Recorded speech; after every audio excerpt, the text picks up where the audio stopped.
Sa adlaw-adlaw nato nga pag-inom og DTX 500, makatabang kini sa pagtunaw sa LDL o bad cholesterol nga mao ang hinundan og responsable sa pagbara sa atong mga ugat. Kayan ang pagtaas sa bad cholesterol. Batasanon nato ang pag-inom og DTX 500. Highly recommended sa mga eksperto. DTX 500. Mabalin sa mga butika. DTX 500. Ako si Annabel. As kaayo ako cholesterol level nasa 200 plus. Akong gisulayan inom og DTX 500. Kaya halos tanan akong silingan ga DTX 500. Nag-inom ko 3 capsules a day. Sa usa ka bulan pagpa-check up nako nag 100 na lang. DTX 500. Mabalin sa mga butika. Life Extension Vitamin D3.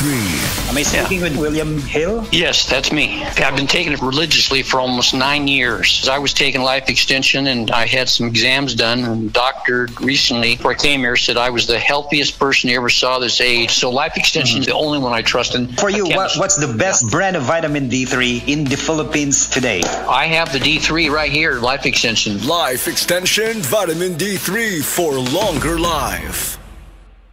Ang dramang Ikaw Akong Unungan ipasundayag diha sa sitio Bomba Puok, Talisay City karong June 8, 2025, sponsored by Bomba Chapel Officers and Barangay Puok Officials, pinaagi ni Jojo Abapo. Sitio Bomba Puok, Talisay City karong Hunyo 8 tuig 2025. Ikaw Akong Unungan.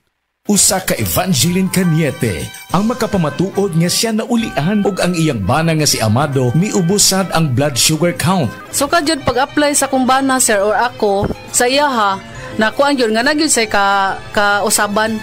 Taas di ang sugar sa mga asawa sa 11.7. Kagon? Karon nagkuan mi atong miaging semana pod 7. Karon 6 na lang jud na ang result. Uning baba. Baba na. Gikat mo ko diha. Magparagis bila-bila herbal capsule na. Sa Paragis Bila-Bila, dili na ka mag-agwanta pa.